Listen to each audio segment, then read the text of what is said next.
let's talk about the iceberg that appears in your book. Does anyone know where that page is? The picture of the iceberg, if you can turn to it. And it says in there, first we have the water like this, and then we have the iceberg, a little bitty tip sticking out above the page 95. If you're going to talk, whisper, because it mixes up the CDs. Okay, so it's a geophysical fact that of an iceberg, a separated iceberg, 7/8 of the mass is under the water. And I say in there that people are like icebergs. What you see is not what you get. And we sail boats, and if you were in a boat like this, like the Titanic, this is what you see, and this part can kill you dead, right? And so people are like this. You might see a person, you see their body, and if you look deep down, you'll see the love supplies that they need. And you'll see the motives. But you won't be able to see any of this if you don't see it in yourself. So these are called the externals, the physical appearance or the performances or the words. That's what you can see in here, right? Deep down, 7/8 of the mass is their motives and the love supplies that they need, their unmet needs and their wants, and who they are, their identity. So Freud said that this would be the unconscious, the unawareness underneath the water surface, and this would be the conscious up above. So he said we should place, and he called this ego, down underneath he called id. We should put ego where id was.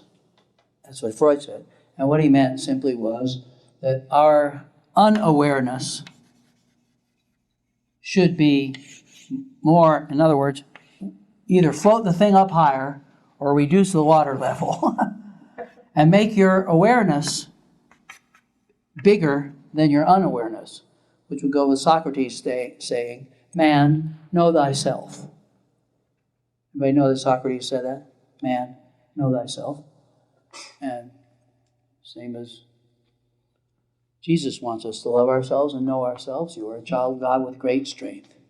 Do not blame others if you choose to do stupid things. Okay, so 1/8, 6 up, 7/8. So when that lady at the airport said to me, asked me what time it was, and there was a clock right behind my head, and you do empathy, right? You want to get down here to a person, do empathy. Because empathy is the avenue or the technique that will open a can of worms and will get you down here. So when she said that to me, I said, you're very interested in the time. I didn't tell her the time. She knows what time it is. Yes, she got closer.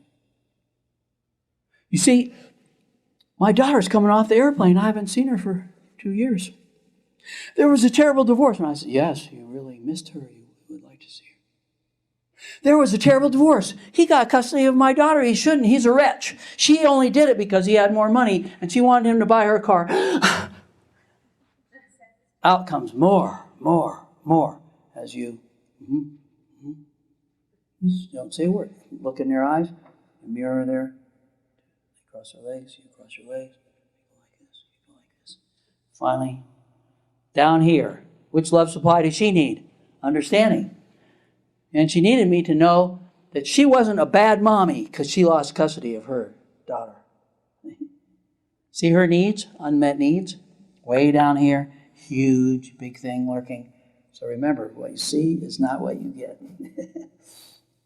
Going under the surface of the water, this would be the subconscious or the unconscious. This is the part that doesn't show.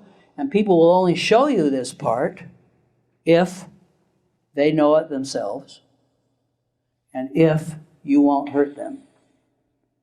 So empathy will make you safe so that people can share that with you. And they won't share it with you if you don't know yours. If you don't know your deep part, no one wants to share theirs with you when you don't even know. So that iceberg is really good. What are closed up people? They don't want you down here. Why? Everyone that ever went down there hurt them. How many of you know a closed up person? How many has ever been a closed up person? And remember what I said, healthy people are selectively open, which means they're selectively closed too. Who do they close off to? People in their negative selves. Who do they open up to? Safe people.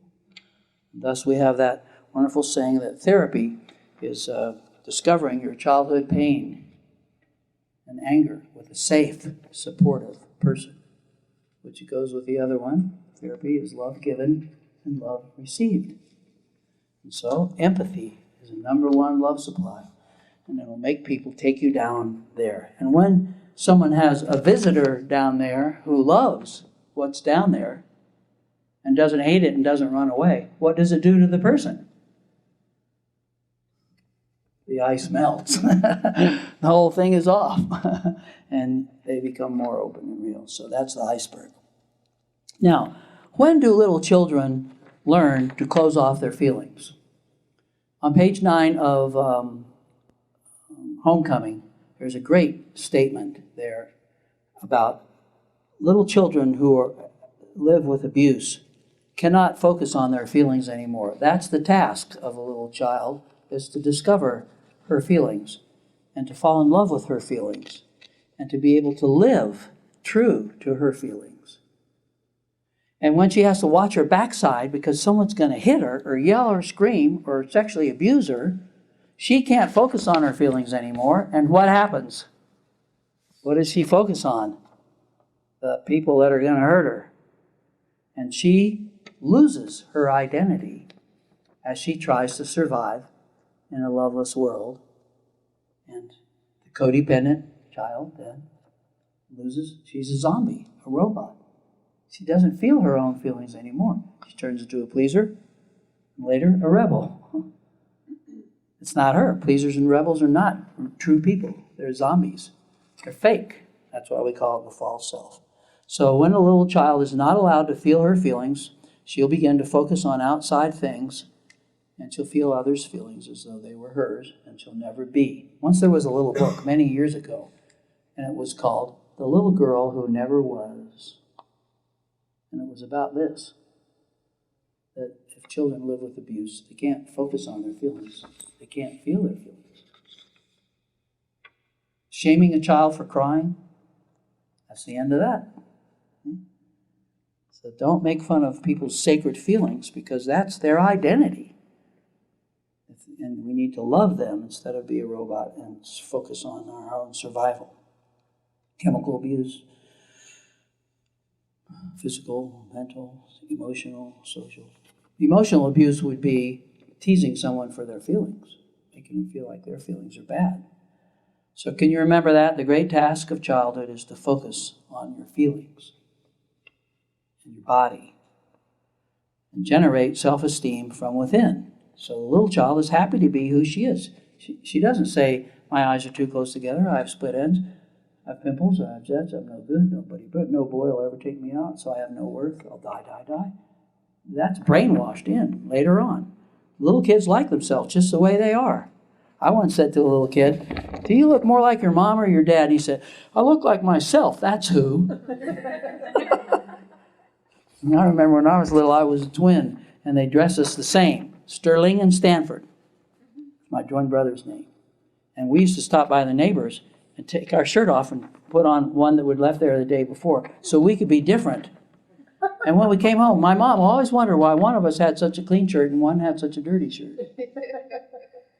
Why didn't we want to dress the same and be Shirley and Whirly and Bob and Rob and Paula and Perry? And prostitutes your identity.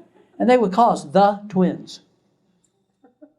don't want to be the twins or the boys. They'll get us one birthday present.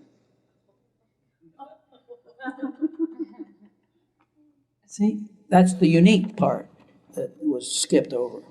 So the task of childhood is to focus on our identity, our feelings, our body, our uniqueness, our worth. And we explained that when we did the WONDERFUL traits in the very first lecture. So the false self can't feel its own feelings. It feels others' feelings. And how do you get people to start feeling their feelings? Make it safe by doing empathy.